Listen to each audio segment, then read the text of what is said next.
Hum. Olá, meus irmãos, a paz de nosso Senhor e Salvador Jesus Cristo. Sejam todos bem-vindos à nossa segunda aula. De imediato, eu já quero me desculpar pela demora em postar o link. Eu tive um problema técnico em meu computador e esse foi o motivo do atraso pelo qual me impossibilitou de não estar postando o vídeo antes. Mas estamos aqui para a nossa segunda aula de antropologia bíblica, onde nós falaremos sobre a criação do ser humano, a criação do homem. E para isso, é, eu quero compartilhar com vocês aqui um documento para nossa melhor compreensão.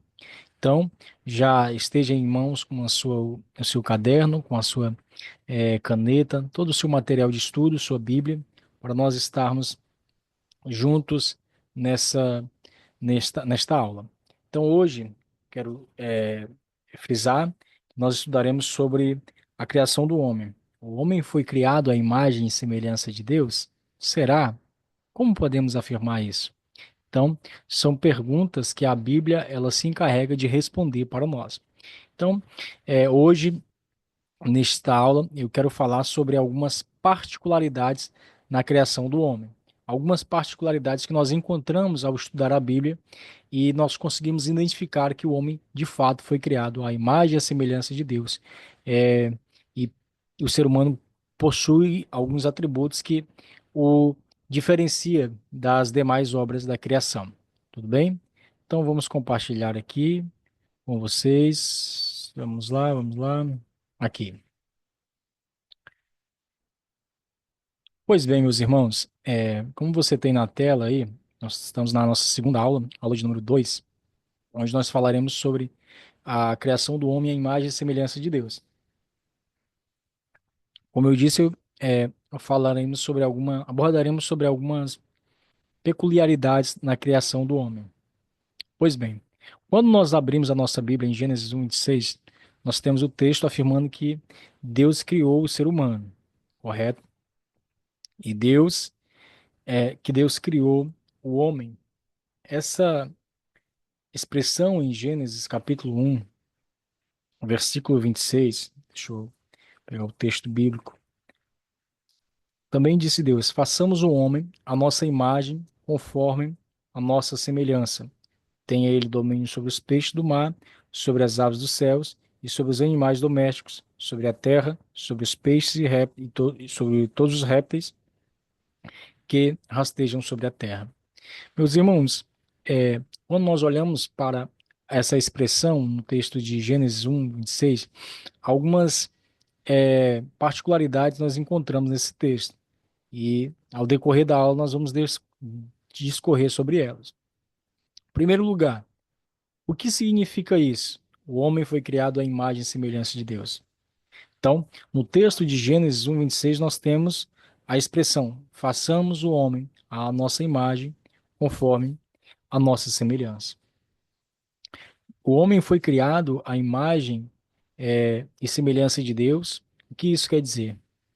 Isso traz para o ser humano uma característica peculiar na obra da criação de Deus, porque nenhum outro ser, nenhuma outra obra da criação teve é, esta, na sua criação, teve esse apontamento da parte de Deus. Façamos o homem à nossa imagem, conforme a nossa semelhança.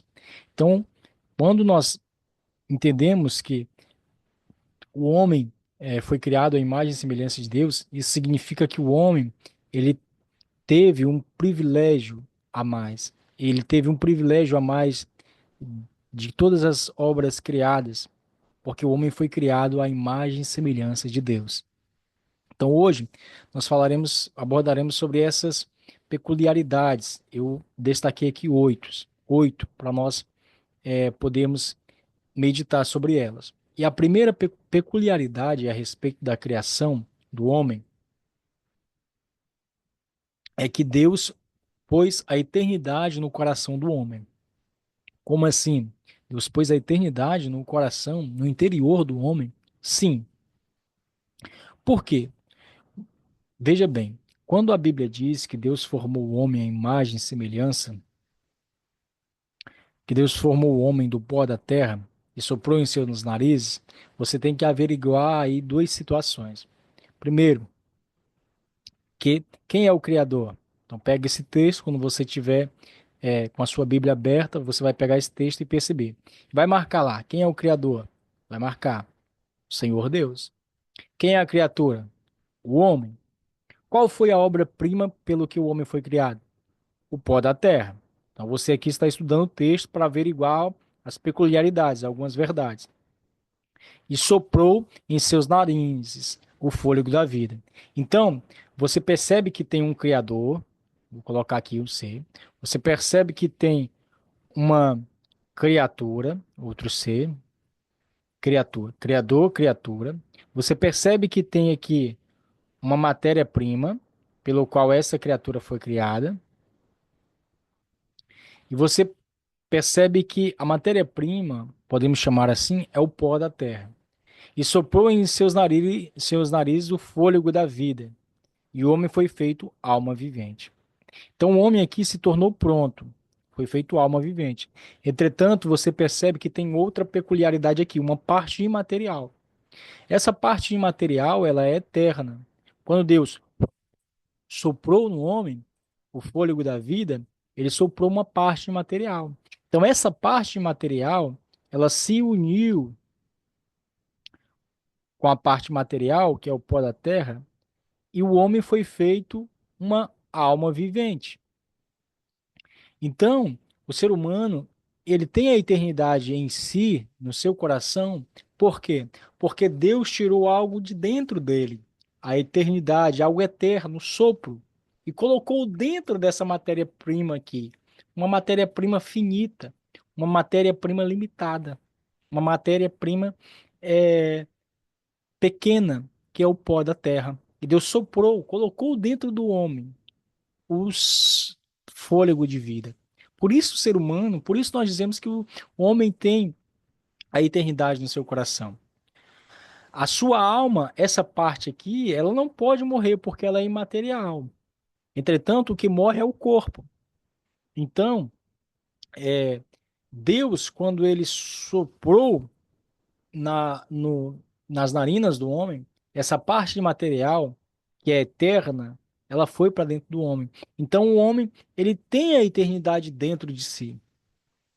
Tudo bem? Somente o corpo do homem é mortal, porém ressuscitará num dia, e ressuscitará um dia. Então, o ser humano aqui, ele é formado, foi formado do pó da terra. Corpo, ele, esse corpo que nós temos é mortal, mas dentro desse corpo mortal há algo imortal, que é a alma, que é o espírito. Então, essas partes materiais que não morrem, que são eternas, Deus colocou dentro do ser humano. Por isso nós falamos que o ser humano tem dentro dele a eternidade. Outra peculiaridade na criação que nós encontramos diz respeito à forma com que Deus criou o ser humano. Deus criou o homem com alma e espírito. Então, depois de Deus ter formado o homem do pó da terra, ele vai incrementar. Então, preste atenção. Depois de Deus ter formado o homem, aqui está o homem, só o corpo, tá bom? Está o ser humano. Então, Deus vai incrementar nesse ser humano duas unidades. Deus vai incrementar a alma e Deus vai incrementar um espírito, espírito humano. Então, essas duas partes aqui, elas são imateriais, invisíveis, porém reais. Então, ela também é caracterizada ou chamada no decorrer das escrituras por homem interior. Lá em 2 Coríntios, capítulo 4, versículo 16, Paulo diz: Por isso não desfalecemos, mas ainda que o nosso homem exterior se corrompa, o interior, contudo, se renova de dia em dia. Então, ele aqui cita duas partes do ser humano. Então, ele cita o ser humano, a parte interior, ou a parte do homem interior do ser humano e a parte do homem exterior. E ele diz: Ainda que o nosso corpo, ainda que o nosso homem, perdão, exterior se corrompa, ele está falando de quê aqui? Ele está falando do corpo, porque o corpo, ele se corrompe, ele está condicionado às leis do universo, às leis do mundo, às leis da física, às leis da gravidade. Então, o corpo envelhece, o corpo cria rugas, o corpo enfraquece. Então, esse corpo ele pode se corromper. Entretanto, o homem interior, não. O homem interior é imortal, é imaterial, portanto, eterno. Então, ele não pode se é, corromper. Pelo contrário, Paulo diz que, em contraposição à corrupção que pode haver no homem exterior, o homem interior, pelo contrário, ele se renova a cada dia. Então, o espírito humano em contato com Deus, ele se renova a sua alma a cada dia. Por isso que Paulo diz que o homem interior, ele se renova a cada dia. Então percebemos aqui que quando Deus formou o ser humano, ele adicionou duas partes naquele corpo feito do pó da terra. Duas partes imateriais, duas partes invisíveis, porém reais, que é o corpo, perdão, a alma e o espírito.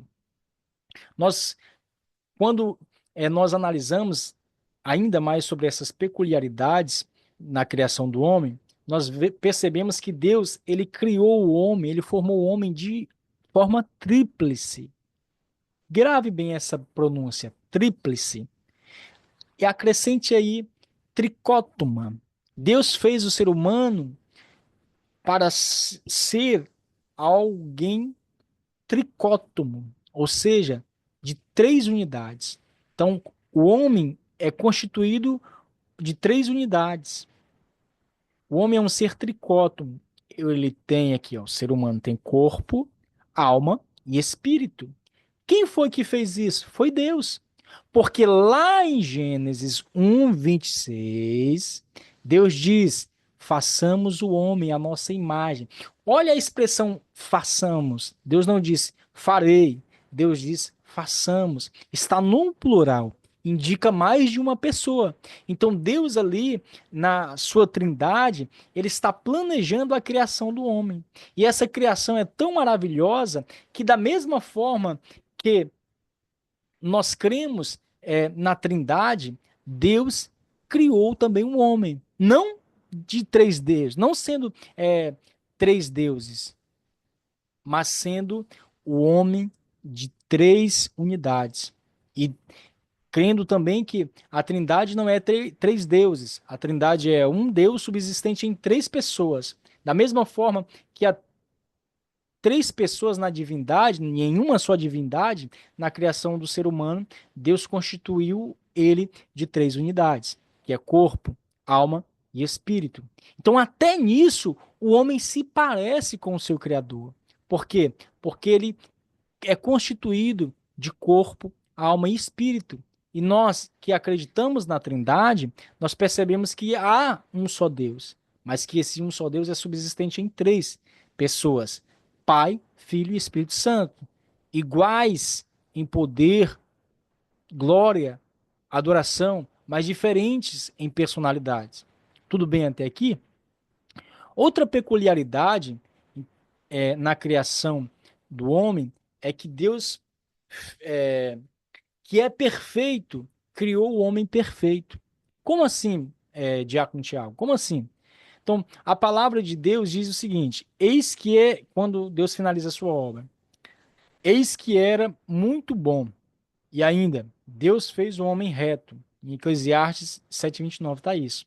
Está escrito, né? Deus fez o homem reto ou perfeito, em algumas traduções. Então, o homem gozava de muitos privilégios antes do pecado. Então, quando o texto diz que Deus criou o homem perfeito, ali indica o estado original do homem, sem enfermidades, sem pecado, sem debilidades, poderoso em obras.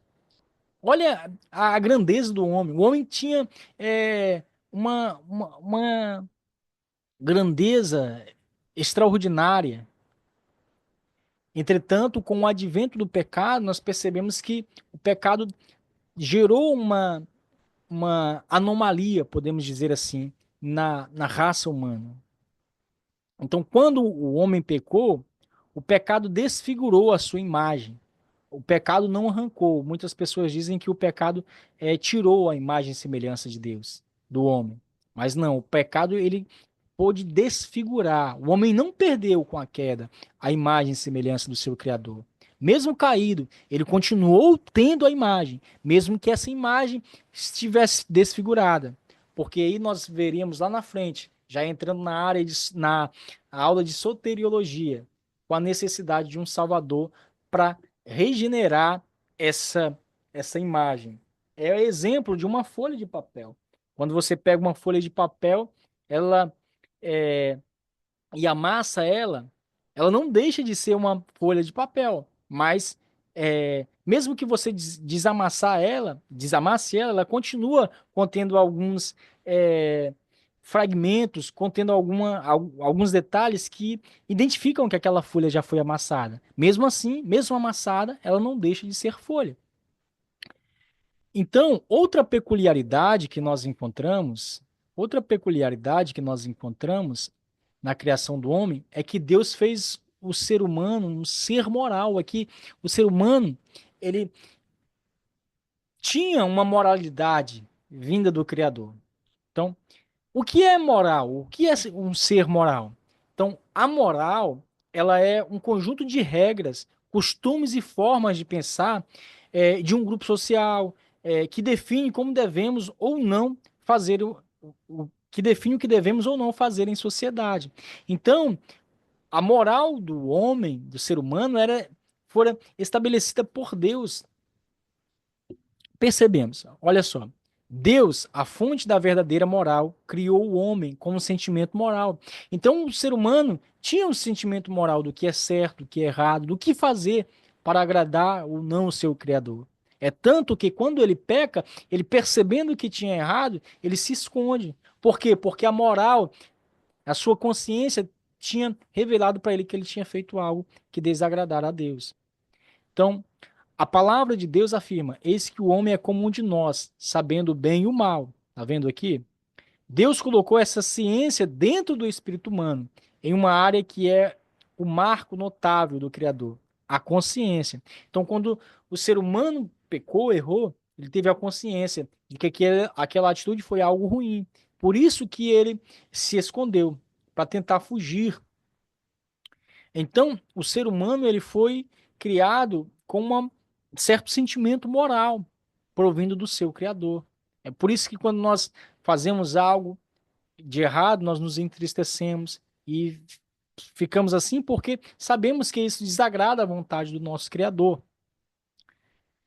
Outra, outra peculiaridade na criação do homem é que o homem foi criado, Deus criou o homem um ser inteligente. Olha, o ser humano se distingue de todas as obras da criação. Os animais, a natureza, a criação do ser humano supera tudo isso. Então, Deus deu um entendimento magnífico ao homem. O homem teve poder, autoridade, sabedoria para dar nome aos animais, para lavrar a terra, para cuidar da terra. Então, essa inteligência foi dada ao homem. Os animais agem por instinto. Os animais agem segundo a lei da natureza. O homem não. O homem ele tem uma inteligência acima dos animais que permite agir de forma diferente, não por é, instinto, mas de forma distinta dos animais, de forma racional, né? Aquilo que nós muitas vezes costumamos dizer, que o ser humano age de forma racional. Outra peculiaridade, chegando ao final, é que Deus criou o homem com livre-arbítrio. Isso aqui é muito importante, porque muitos dizem que nós não temos livre-arbítrio. Pelo contrário, Deus criou o homem com livre-arbítrio. O homem possui liberdade de escolha, inclusive a liberdade para obedecer ou não. O ser humano não tem livre-arbítrio. Se não tem livre-arbítrio, por que há tantas pessoas que não é cristã? Porque há tantas pessoas que não servem a Deus. Por quê? Porque isso tudo indica que, de fato, o ser humano tem livre-arbítrio. Pelo seu poder de escolha, o ser humano decide hoje escolher entre bem e mal, entre certo e errado, entre seguir ou não seguir uma determinada religião. Então, o ser humano obteve de Deus o livre-arbítrio. Peculiaridade de número 8 e não menos importante, é que Deus deu ao ser humano, através da criação, o ser humano teve poder de domínio. Deus disse, perceba as três ordenanças de Deus: frutificai, multiplicai, enchei a terra e sujeitai-a e dominai. Aqui Deus usa duas palavras para definir uma mesma atividade. Aqui também. Olha só, Deus diz frutificai. Deus diz multiplicai, mesmo que encher a terra. E Deus diz sujeitai, mesmo que dominar. Não é para você ser dominado pela terra, mas não é para você ser dominado por ela, pela terra, mas é para ela ser dominada por você. Você vai sujeitar a ela. Então, domínio sobre os peixes. Outra importante conotação é que o homem dominava sobre três espécies, sobre três áreas, sobre três esferas diferentes. Domine sobre os peixes do mar, esfera marítima. Domine sobre as aves do céu, esfera aérea.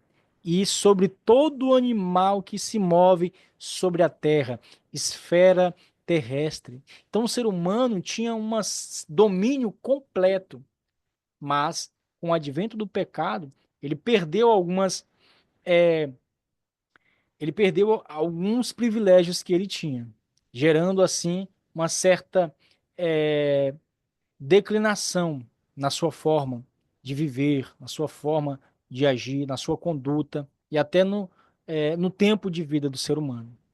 Então, meus irmãos, nessa aula nós aprendemos a respeito das peculiaridades, particularidades da criação. Então, isso tudo Deus fez no ser humano, através da criação. Então, o ser humano não é uma obra qualquer, mas é uma obra extraordinária de Deus. É por isso que Deus ama tanto o homem, o indivíduo, o ser humano. Amém? Deus em Cristo vos abençoe. Eu espero você na próxima aula.